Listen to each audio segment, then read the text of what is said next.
रात का समय था। लालगंज गांव में चारों तरफ शांति छाई थी। उसी समय अंधेरे में एक साया लालटेन पकड़े हुए जल्दी जल्दी कहीं चला जा रहा था। लेकिन जैसे ही वो गांव के किनारे पहुंचता है, उसे उसी समय पीछे से एक आदमी रोकता है और बोलता है, कौन हो तुम और कहाँ जा रहे हो? तुम्हें पता है ना इस गांव से रात में बाहर जाना मना है, फिर भी तुम जा रहे हो? उस आदमी की बात सुनकर साया पलटता है। वो साया कोई और नहीं बल्कि गांव में नया नया आया राजू बैंड वाला था। राजू बैंड वाला उस आदमी की बात सुनकर बोलता है, भाई साहब, आपने तो मेरी जान ही निकाल दी। भला ऐसे भी कोई रोकता है किसी को? मुझे रात में कहीं बैंड बजाने जाना है, मैं वहीं जा रहा हूँ।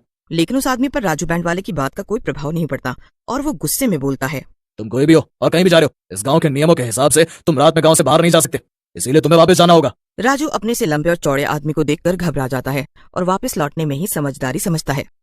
अभी तो चलता हूँ, कल से दूसरे चोर रास्ते से निकल जाऊंगा। ये भीमसेन हर जगह थोड़ी खड़ा होगा। ऐसा कहकर राजू वहाँ से चला जाता है और अगली रात को दूसरे चोर रास्ते से निकल जाता है।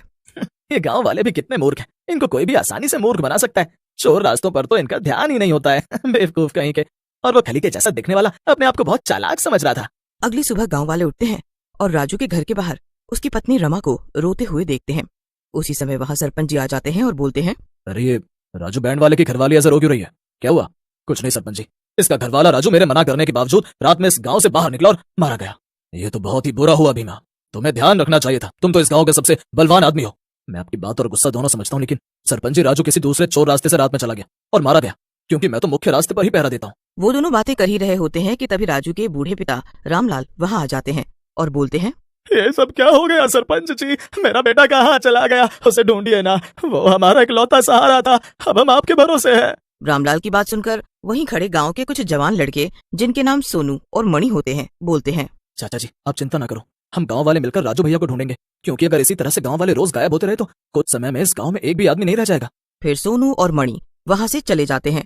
मणि सोनू से बोलता है, सोनू भाई, आप गांव वालों से बोल तो आए हो कि लोगों को ढूंढोगे, लेकिन आपको पता है कि वो लोग कहाँ हो सकते हैं जो गायब हुए हैं? तुम्हारी बात में तो दम है, लेकिन मुझे न जाने क्यों लगता है लोगों को खो जाना जंगल में बहने वाली नदी से जुड़ा हुआ है। हम दोनों को उसी नदी के पास चलकर देखना चाहिए। फिर दोनों उस नदी के पास जाकर खड़े हो जाते हैं। दोनों काफी देर तक वहीं खड़े रहते हैं। उसी समय रात हो जाती है। सोनू को भूख लग जाती है। वो मणि से बोलता है, अरे मणि, मुझे भूख लग रही है, मैं कुछ खाने को देख कर आता हूँ। अगर तुझे यहाँ डर लग रहा है तो तू भी मेरे साथ आ सकता है।